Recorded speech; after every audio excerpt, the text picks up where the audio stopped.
Ézéchiel, chapitre 3. Il me dit, Fils de l'homme, mange ce que tu trouves, mange ce rouleau, et va, parle à la maison d'Israël. J'ouvris la bouche, et il me fit manger ce rouleau.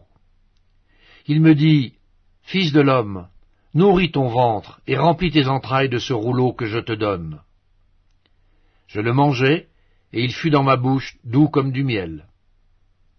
Il me dit, Fils de l'homme, va vers la maison d'Israël, et dis-leur mes paroles. Car ce n'est point vers un peuple ayant un langage obscur, une langue inintelligible, que tu es envoyé. C'est à la maison d'Israël.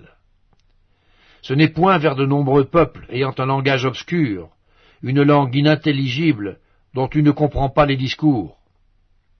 Si je t'envoyais vers eux, ils t'écouteraient. Mais la maison d'Israël ne voudra pas t'écouter, parce qu'elle ne veut pas m'écouter. Car toute la maison d'Israël a le front dur et le cœur endurci. Voici, j'endurcirai ta face, pour que tu l'opposes à leur face. J'endurcirai ton front, pour que tu l'opposes à leur front. Je rendrai ton front comme un diamant plus dur que le roc. Ne les crains pas, quoiqu'ils soient une famille de rebelles. Il me dit, Fils de l'homme, reçois dans ton cœur, et écoute de tes oreilles toutes les paroles que je te dirai. Va vers les captifs, vers les enfants de ton peuple. Tu leur parleras, et qu'ils écoutent ou qu'ils n'écoutent pas, tu leur diras, Ainsi parle le Seigneur l'Éternel. Et l'Esprit m'enleva, et j'entendis derrière moi le bruit d'un grand tumulte. Béni soit la gloire de l'Éternel du lieu de sa demeure.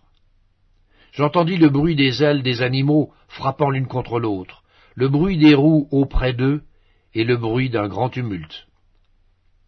L'Esprit m'enleva et m'emporta. J'allais, irrité et furieux, et la main de l'Éternel agissait sur moi avec puissance. J'arrivai à Tel Abib vers les exilés qui demeuraient près du fleuve du Kébar et dans le lieu où ils se trouvaient. Là je restai 7 jours, stupéfait, au milieu d'eux. Au bout de 7 jours, la parole de l'Éternel me fut adressée en ces mots. Fils de l'homme, je t'établis comme sentinelle sur la maison d'Israël. Tu écouteras la parole qui sortira de ma bouche, et tu les avertiras de ma part. Quand je dirai aux méchants, tu mourras, si tu ne l'avertis pas, si tu ne parles pas pour détourner le méchant de sa mauvaise voie et pour lui sauver la vie, ce méchant mourra dans son iniquité, et je te redemanderai son sang.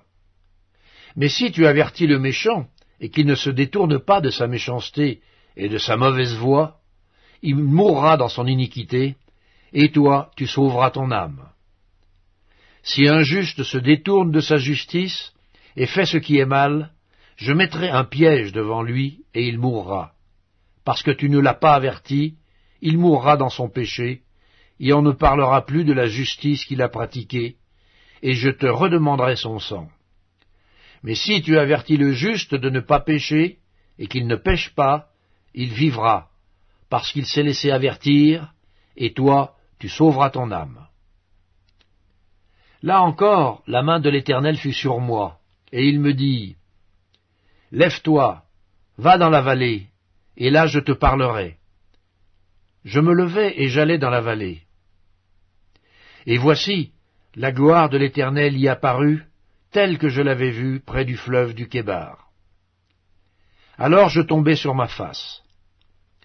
L'Esprit entra en moi et me fit tenir sur mes pieds. Et l'Éternel me parla et me dit, Va t'enfermer dans ta maison. Fils de l'homme, voici, on mettra sur toi des cordes, avec lesquelles on te liera, afin que tu n'ailles pas au milieu d'eux. J'attacherai ta langue à ton palais, pour que tu sois muet, et que tu ne puisses pas les reprendre, car c'est une famille de rebelles. Mais quand je te parlerai, j'ouvrirai ta bouche pour que tu la leur dises. Ainsi parle le Seigneur l'Éternel. Que celui qui voudra écouter écoute, et que celui qui ne voudra pas n'écoute pas, car c'est une famille de rebelles.